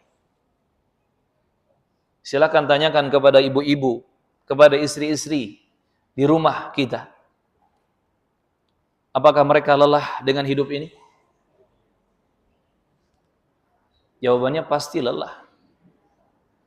Apakah mereka capek dengan hidup ini? Jawabannya pasti capek. Dan para laki-laki mungkin lebih lelah dan lebih capek. Dan kalau menginginkan atau merindukan rumah yang tanpa keletihan, rumah yang tidak ada kebisingan di dalamnya, nanti tunggu waktunya di surga Allah Subhanahu wa ta'ala. Dan itu yang disampaikan kepada Khadijah. Berikan kabar gembira kepada Khadijah dengan sebuah rumah untuk beliau, rumah yang terbuat dari mutiara, dari intan berlian, yang tidak ada kebisingan, tidak ada kegaduhan, tidak ada keributan, tidak ada lelah dan letih serta capek di dalamnya. Rumah di surga Allah tabaraka wa ta'ala. Kalau Khadijah sudah dijamin punya rumah, dijamin sudah punya rumah di surga, berarti Khadijah pasti masuk surga. Dan ini yang kita yakini. Khadijah binti Khuwailid radhiyallahu anha juga termasuk ahli surga. Dan masih banyak ya dalil-dalil yang lain yang menyebutkan bahwa ada beberapa orang tertentu yang sudah divonis dan dijamin masuk surga. Seperti misalkan selain Khadijah ada Asia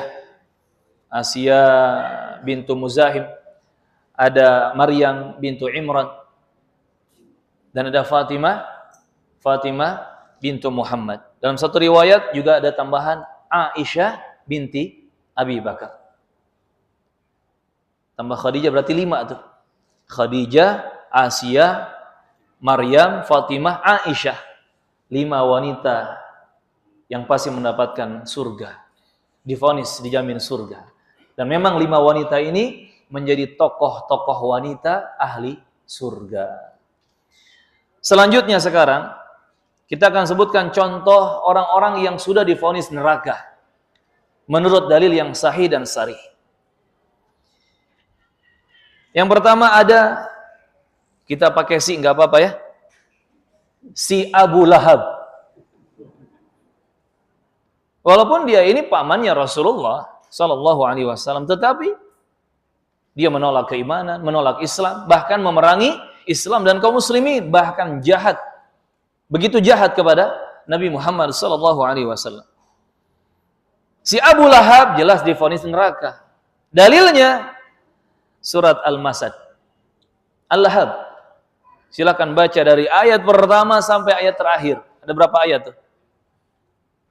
Ada 5 ayat ya. Tabbat yada Abi Lahabi wa tab. Celakalah binasalah si Abu Lahab. Celakalah binasalah 2 tangan si Abu Lahab. Yang disebutkan 2 tangan Abu Lahab. Kata para ulama, sekujur tubuhnya binasa, celaka. Ma aghna anhu malahu ma aghna anhu maluhu wa ma kasab. Ma aghna anhu maluhu wa ma kasab. Harta benda yang dia miliki, segala hasil usaha dia, tidak ada yang bisa menolongnya. Tidak berguna bagi dia. Ma aghna anhu maluhu wa ma kasab. Sayasla naran dzata lahab. Justru dia akan terjerumus ke dalam api neraka, neraka yang apinya bergejolak, menyala-nyala. Wa imra'atuhu hammalatal hatab. Begitupun dengan istrinya, si pembawa kayu bakar. Maksudnya apa? Tukang menyebar fitnah, menyebar kekejian, tuduhan-tuduhan, keburukan-keburukan.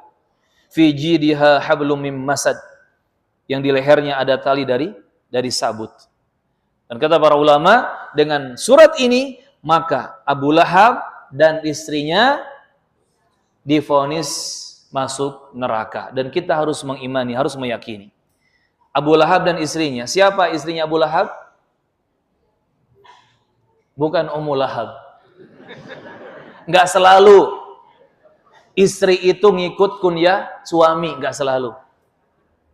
Karena suaminya misalkan Abu Salamah, berarti istrinya Ummu Salamah. Enggak mesti. Apalagi istrinya lebih dari 1. Kan enggak mungkin semuanya disebut ummu yang sama. Ya kan?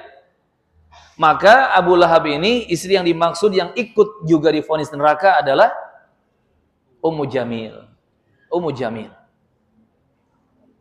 Abu Lahab dan Ummu Jamil divonis neraka. Ini harus kita yakini.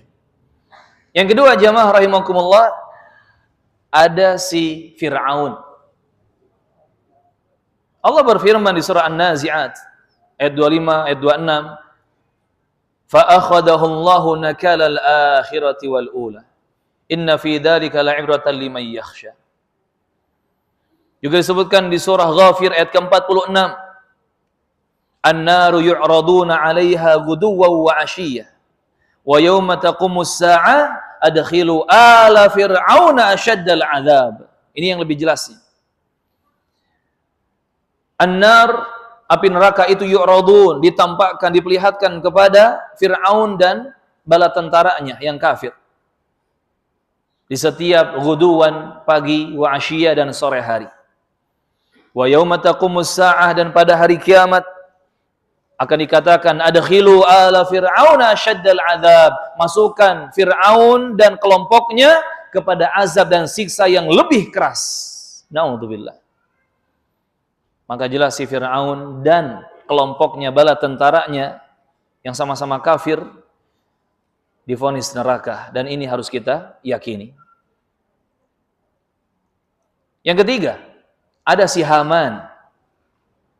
Haman ini menterinya Fir'aun. Di surah Al-Qasas ayat ke-8 Allah menyebutkan, Inna Fir'auna wa Hamana wa junudahuma kanu khati'in. Sesungguhnya si Fir'aun dan si Haman dan bala tentara keduanya, mereka adalah orang-orang yang salah, orang-orang yang jahat. Fa'akhadnahu wa junudahu.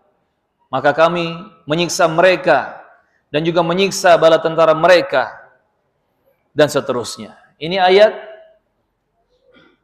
menjelaskan tentang vonis neraka untuk Fir'aun dan juga Haman dan kelompok mereka. Maka kita pun harus meyakini hal ini. Yang keempat, ada si Qarun. Qarun ini hidup di zaman siapa? Di zaman Nabi Musa alaihissalam. Allah berfirman di surah Al-Qasas ayat 81. Fakhasafna bihi wa bidarihil arda. Maka kami tenggelamkan si Qarun dan kami tenggelamkan rumahnya, harta bendanya ke dalam bumi. Fama kana lahu min fi'atin yansurunahu min dunillah wa ma kana minal muntasirin. Maka tidak ada kelompok manapun, tidak ada seseorang pun yang bisa menolong si Qarun daripada selain Allah. Dan si Qarun juga tidak diselamatkan. Kata para ulama ahli tafsir tentang ayat ini, Al-Qasas 81, Qarun diazab di dunia sebelum akhirat. Maka di dunia Allah azab Qarun ini dengan cara ditenggelamkan dirinya, rumahnya dan harta bendanya ke dalam bumi, ke dalam tanah. Makanya wajar orang gali-gali tanah nemu harta, diistilahkan harta Qarun. Dari situ ya filosofinya. Dan kata para ulama tafsir, setelah diazab di dunia, nanti di akhirat dia akan dimasukkan ke dalam neraka, dan ayat ini menjadi vonis untuk Qarun bahwa dia termasuk ahli neraka. Wal'iyadzubillah. Makanya hati-hati Bapak Ibu rahimakumullah, kalau punya kelebihan rezeki berupa harta benda, jangan seperti Qarun. Dikekewek mencek orang dago mah. Dikekepel ya, ditimbun, disimpan, nggak ada zakat, nggak ada sedekah, nggak ada sumbangan untuk kebaikan dan seterusnya. Dan justru nanti harta yang banyak yang menumpuk itu yang tidak dimanfaatkan untuk amal-amal saleh, untuk pahala, justru nanti akan menjadi setrikaan yang akan menyetrika tubuh kita di neraka. Na'udzubillah. Makanya daripada harta yang banyak itu jadi setrikaan yang menyetrika tubuh kita di neraka, lebih baik sekarang kita banyakin sedekah, banyakin wakaf, banyakin menyantuni orang-orang yang lemah dan seterusnya. Bantu Islam dan kaum muslimin. Ustaz, saya sudah umroh 10 kali. Umrohin keluarganya. Umrohin tetangganya. Banyak di sekitar kita yang rindu umroh dan belum bisa 1 kali pun. Taib, kemudian yang kelima, ada Abu Thalib, paman Nabi sallallahu alaihi wasallam. Walaupun Abu Thalib membela Nabi, tetapi dia tadi meninggal di atas kekufuran. Dan Nabi bersabda dalam hadis riwayat Muslim, "Inna ahwana ahlin nar 'adzaban yaumal qiyamah da Abu Thalib." Sungguh orang yang paling ringan siksaannya di dalam api neraka, dia adalah Abu Thalib. Orang yang paling ringan siksaannya di neraka adalah Abu Thalib. Ini karena sebab syafaat Nabi Muhammad.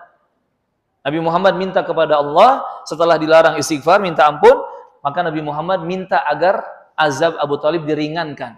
Ini satu-satunya syafaat dari orang muslim berlaku untuk orang kafir. Satu-satunya syafaat.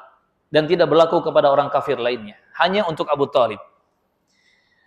Abu Thalib ini kata Rasulullah adalah orang yang paling ringan azabnya, siksanya di hari kiamat, di api neraka. Orang yang paling ringan siksaannya, azabnya di hari kiamat untuk api neraka.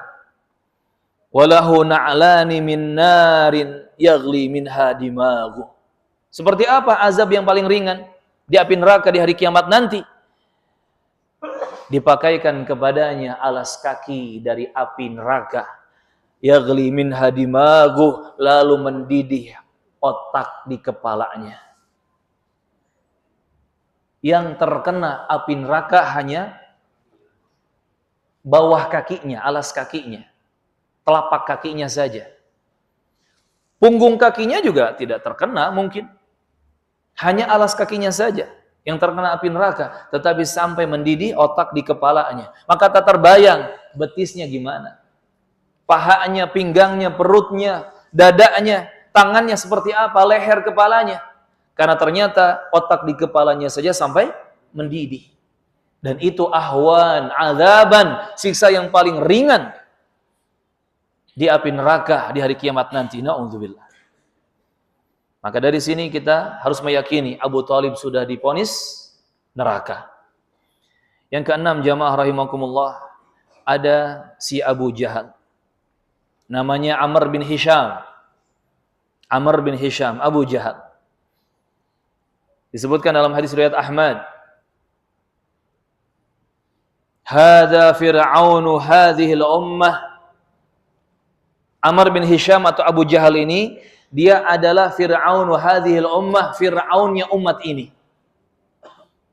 Kalau di zaman Nabi Musa, Nabi Harun ada Fir'aun yang asli, di zaman Nabi Muhammad ada Fir'aun yang versinya versi zaman Nabi Muhammad, yaitu Abu Jahal, si Amr bin Hisham.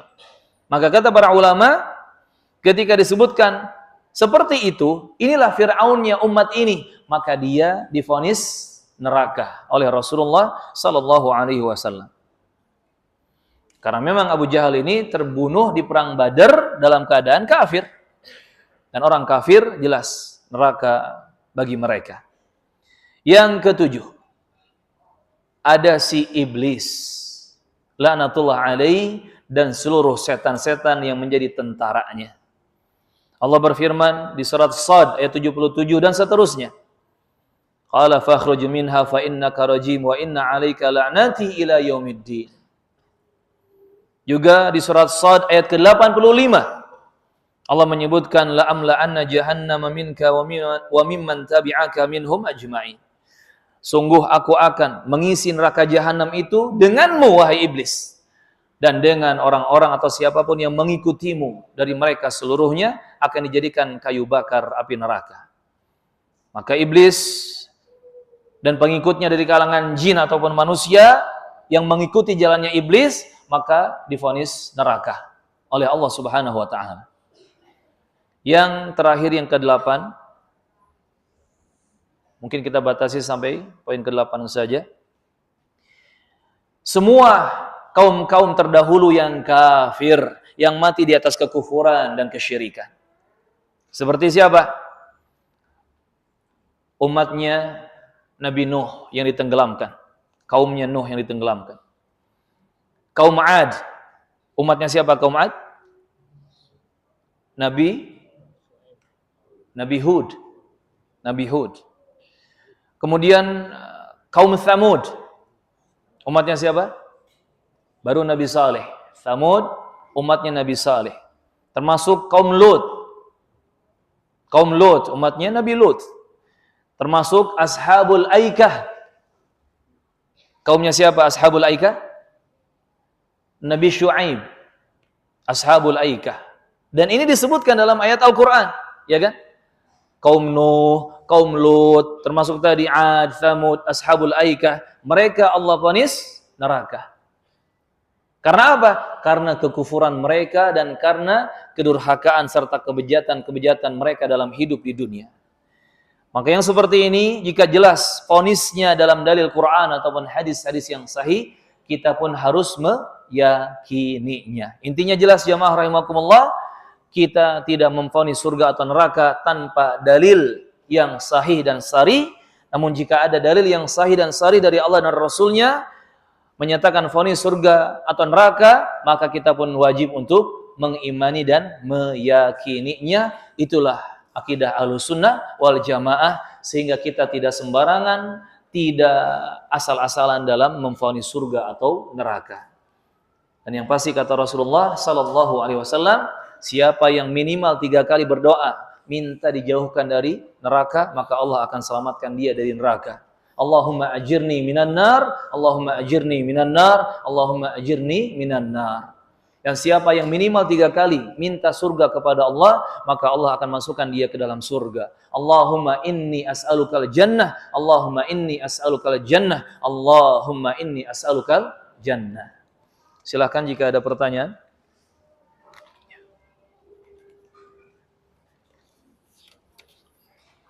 Taib, kita masuk di pertanyaan yang tertulis.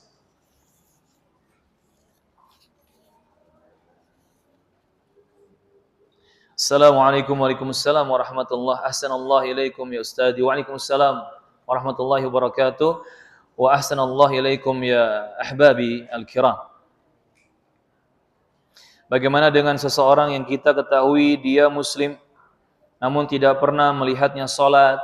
Apakah boleh kita vonis neraka kepadanya? Tidak boleh. Tadi ucapan Imam Ahmad, Imam Ibn Taimiyah, Imam Ibn Qayyim sudah jelas.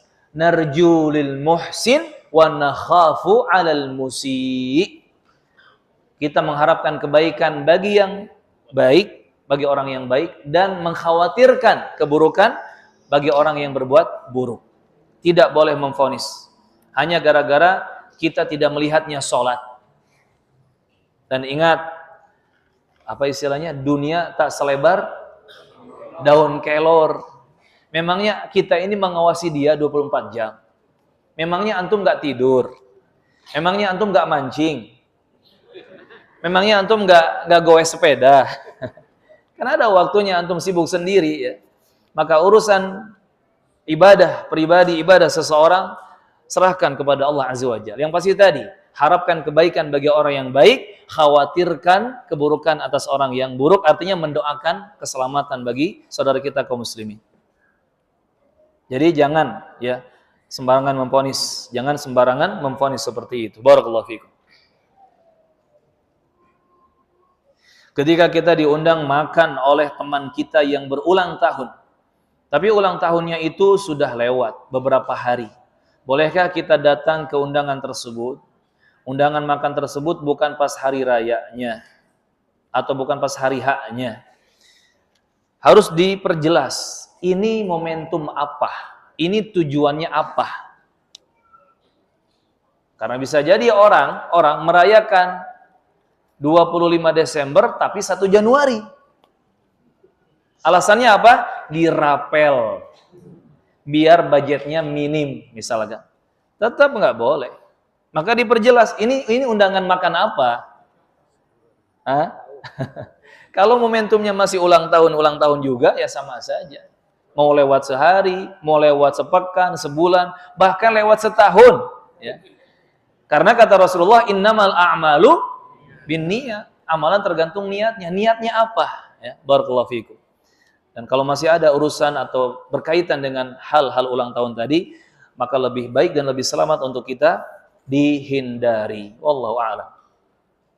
Lebih sayangilah diri kita. Jangan sampai terkena azab dunia dan akhirat. Barakallahu fikum.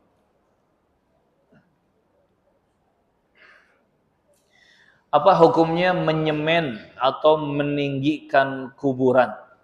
Barakallahu fikum. Ini pembahasannya panjang ya. Yang pasti petunjuk Rasulullah dan para sahabat sudah jelas radhiyallahu anhu. Yang sunnah itu Nabi mensunahkan untuk kita meninggikan kuburan 1 jengkal tingginya. Berupa apa? Berupa gundukan atau tumpukan tanah. Jadi yang ditinggikan itu adalah tanahnya yang digundukkan, yang ditumpukkan. Silakan tinggikan 1 jengkal. Itu sunnah. Jadi nggak harus rata dengan tanah area pemakaman secara umum atau dengan jalan, tidak. Tinggikan seukuran 1 jengkal.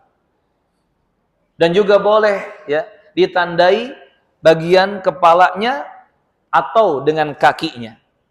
Makanya kalau kita lihat di Maqbarah Baqi Gharqad di samping Masjid Nabawi di Madinah, itu semua kuburan sama.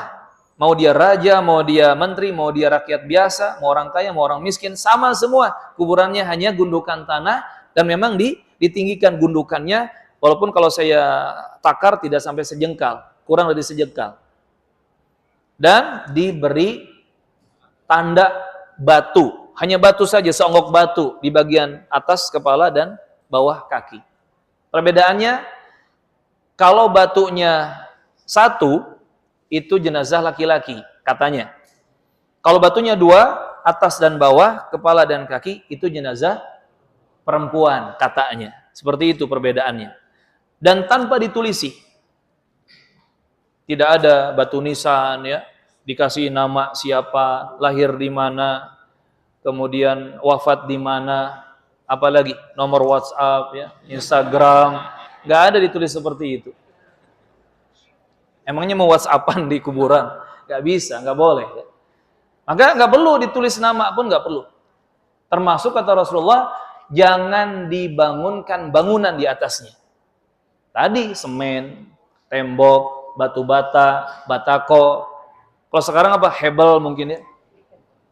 Atau bangunan dari kayu juga sama. Bangunan apapun tidak boleh dibangunkan di situ. Termasuk tidak boleh dicat, diwarnai, tidak boleh ditulisi, dan juga tidak boleh diinjak. Itu cara kita menghormati atau memuliakan kuburan kaum muslimin. Jadi simpel saja. Gundukan itu ditinggikan 1 jengkal maksimalnya. Kurang dari itu nggak apa-apa. Dan kalau butuh penanda cukup sebongkah batu, baik di kepalanya saja ataupun kepala dan kaki. Selesai. Hikmahnya besar. Kenapa tidak dinamai? Kenapa tidak dihiasi? Hikmahnya besar. Agar manusia tidak terjerumus ke dalam kesyirikan-kesyirikan. Kan banyak makam dikeramatkan ya. Hanya gara-gara namanya ini makam wali fulan. Ini makam syekh fulan. Pas dibongkar, ternyata jenazah seekor kucing. Umat ditipu. Yang kosong juga banyak. Ternyata hanya kuburan-kuburan kamuflase saja. Na'udzubillah. Maka Islam sudah sempurna, ya. Maka ikutilah ajaran Islam yang sempurna itu, yang murni itu. Barakallahu fiikum. Apakah sah makmum apabila tidak mengikuti imam yang melakukan doa kunut, atau makmum tidak mengangkat tangan saat imam mengangkat tangan? Maksudnya dalam kunut ya. Barakallahu fiikum. Perkaranya luas jamaah rahimakumullah. Ibnu Taimiyah rahimahullah itu tegas dalam masalah kunut subuh. Beliau mengatakan bid'ah. Tidak ada ajarannya, tidak ada dalilnya. Tapi di satu kesempatan yang lain beliau berpendapat kalau ada seseorang sholat di belakang imam yang melakukan kunut subuh, maka dia harus ikut kunut subuh. Subhanallah, begitu bijaknya seorang Ibnu Taimiyah rahimahullah. Beda sama kita ya. Kunut subuh, sunnah apa bid'ah? Bid'ah. Pak, imamnya kunut subuh, ayo cari masjid lain. Ibnu Taimiyah nggak begitu. Silakan bijak dan dewasa dalam masalah yang memang diperbolehkan untuk berselisih. Ini masalah fikih, ijtihadiyah. Fikih, khilafiyah, fikhiyah. Memang kita meyakini kunut subuh tidak ada. Tidak ada dalil yang sahih tentangnya. Yang benar, yang sesuai sunnah Rasulullah salat subuh itu, ya biasa 2 rakaat setelah berdiri dari ruku' i'tidal tidak ada kunut. Tapi andai ada sebagian kaum muslimin yang berpendapat kunut subuh, kita jangan kemudian menabuh genderang perang. Gak perlu jamaah. Bijaklah, berlapang dadalah. Dan ini termasuk akhlak penuntut ilmu, kata Syekh Muhammad Ibn Utsaimin rahimahullah. Berlapang dada menghadapi perbedaan khilafiyah fikhiyah, khilafiyah ijtihadiyah. Dan masalah kunut subuh ini sampai nanti mungkin hari kiamat gak bakal kelar-kelar. Maka siapa yang dia pas sholat imamnya kunut subuh, yang ikut kunut subuh sah sholatnya, walaupun mungkin dia tidak mengikuti dalil, tapi sah sholatnya. Atau dia tidak ikut kunut subuh, diam saja. Kalau dia bersedekap, ya sedekap. Kalau dia irsal, ya menjulurkan tangan kanan kiri, dia julurkan ke bawah, dia diam saja. Maka itu juga sah dan itu yang lebih tepat. Ulama di sini nanti saling tarik menarik dengan dalil umum. Innama ju'ilal imam liyu'tamma bih. Kata yang mengharuskan ikut kunut subuh juga. Ini dalilnya. Kata Nabi, imam adalah untuk diikuti oleh makmum. Jadi apapun harus diikuti. Salah benar, tanggung jawab imam, kan gitu. Bagi yang menolak, oh tetap tidak mengikuti kunut subuh, diam saja sedekap ataukah irsal tadi. Dalilnya apa? La ta'ata li makhlukin fi ma'siyatil khaliq. Hadis umum juga. Tidak boleh taat kepada makhluk kalau harus maksiat kepada Allah sang pencipta. Kelarnya kapan? Begitu salam, assalamualaikum, assalamualaikum, kelar sholat subuhnya. Jadi silahkan yakini kebenaran sesuai dalil, lakukan kebenaran itu tanpa harus kita berselisih dalam perkara yang memang boleh bertoleransi. Barakallahu fikum.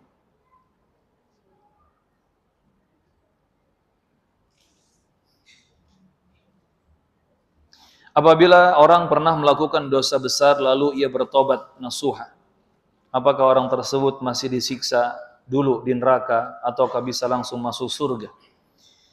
Para ulama menjelaskan jika taubatnya betul-betul taubatan nasuha dan Allah sudah mengampuni dia, maka nanti di akhirat tidak ada lagi hukuman apa-apa. Itu indahnya dan ajaibnya taubatan nasuha. Sebesar apapun dosa yang kita lakukan, separah apapun, kalau kita taubatan nasuha sekarang di dunia, sebelum kematian kita, sebelum sakaratul maut, lalu Allah mengampuni dosa kita, menerima taubat kita, di akhirat tidak ada lagi hukuman apa-apa.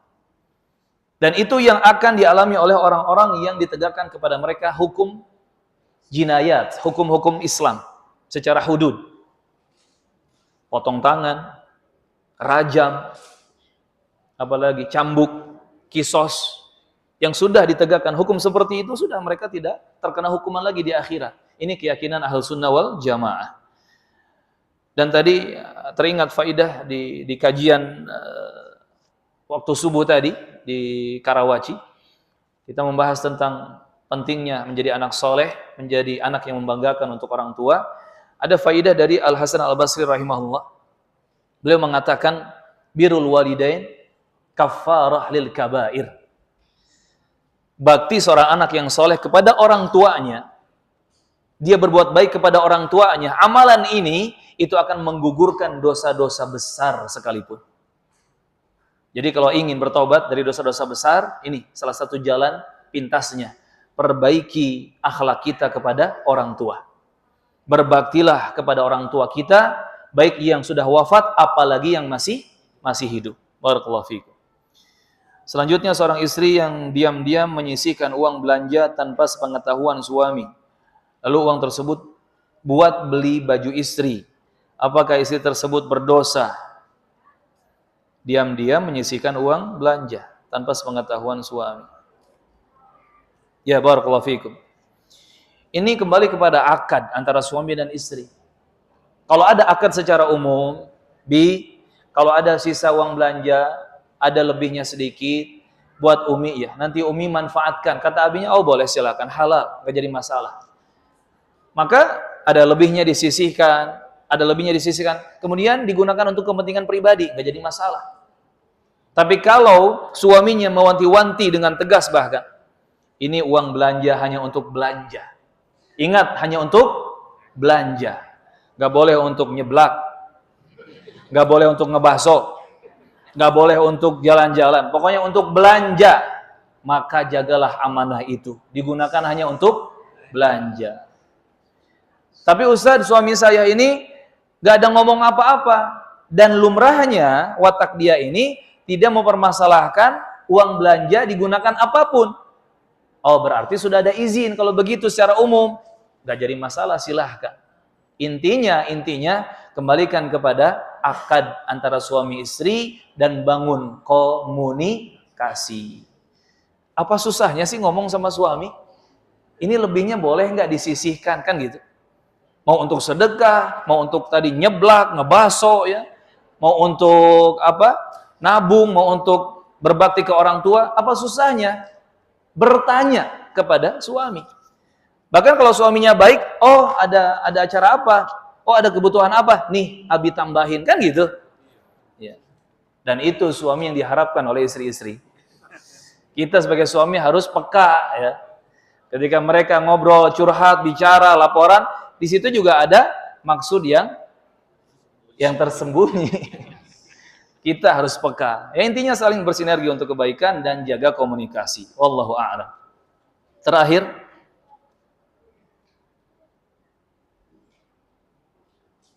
sebentar. Bolehkah mengucapkan apa ini? Khair atau apa? Kepada jenazah atau mayit yang akan disolat. Khair. Dari khair. kurang ka berarti ya, khair maksudnya. Bolehkah mengucapkan khair kepada jenazah atau mayit yang akan disolatkan karena kita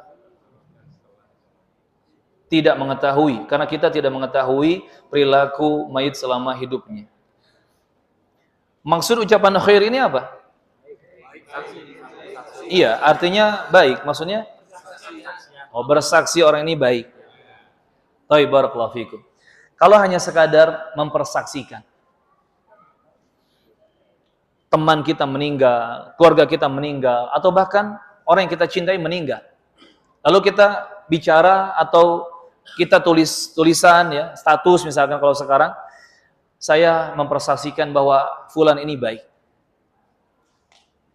Dan saya tidak mendahului Allah Azza wa Jalla, dan semoga Allah mengampuninya, merahmatinya, dan menempatkan dia di Jannah Firdaus. Ini nggak jadi masalah.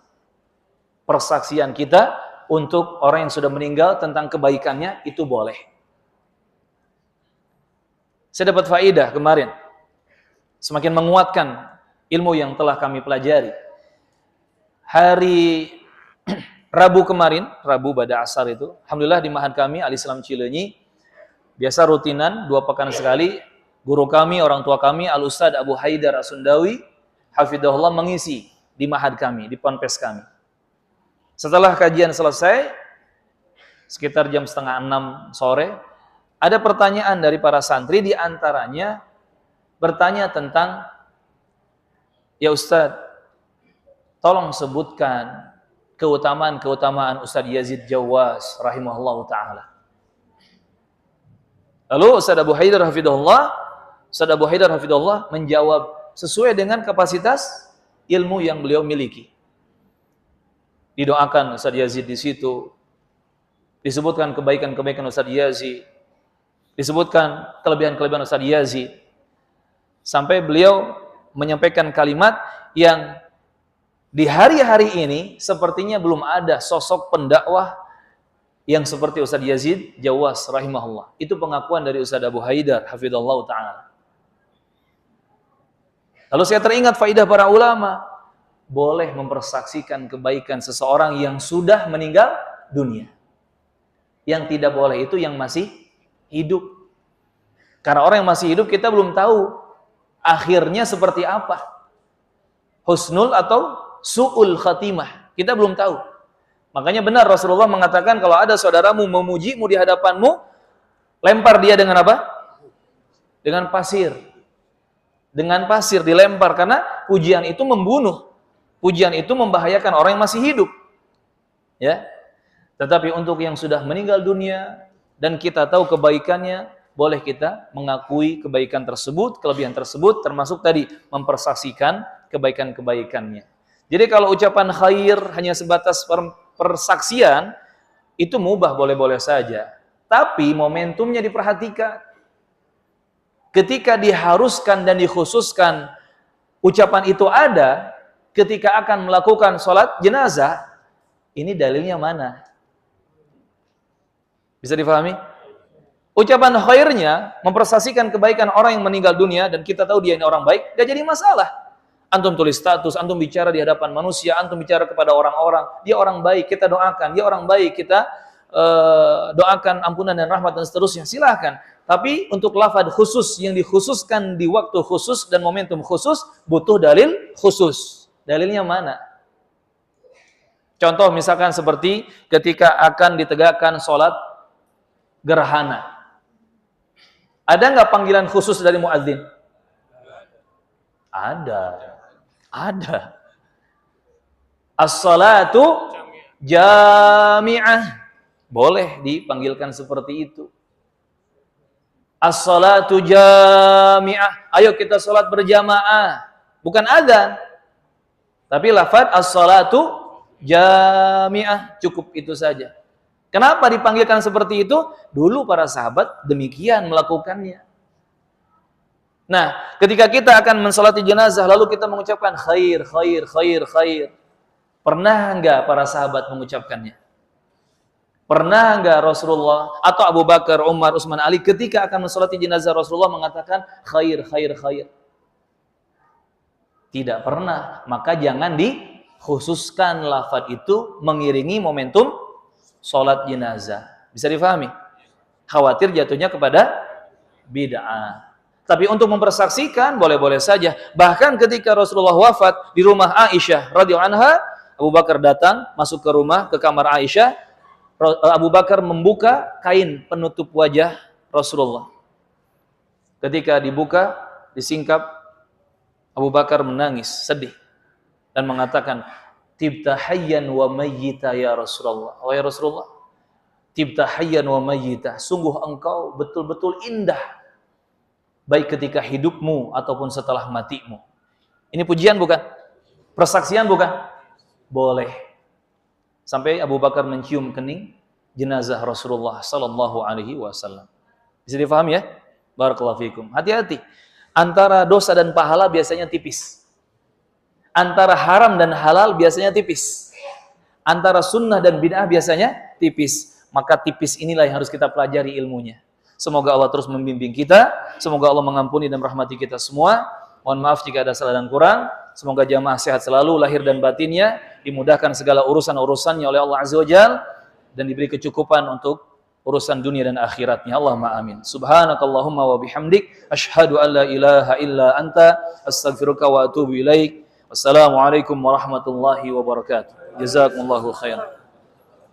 Barakallahu fikum. Hayakumullah. Barakallahu fikum. Insyaallah. Siapa? Hayakumullah. Sama siapa? Sama istri. Hayakumullah. Salam buat keluarga. Fi amanillah. Barakallahu fikum. Hayakumullah. Barakallahu fikum. Masyaallah.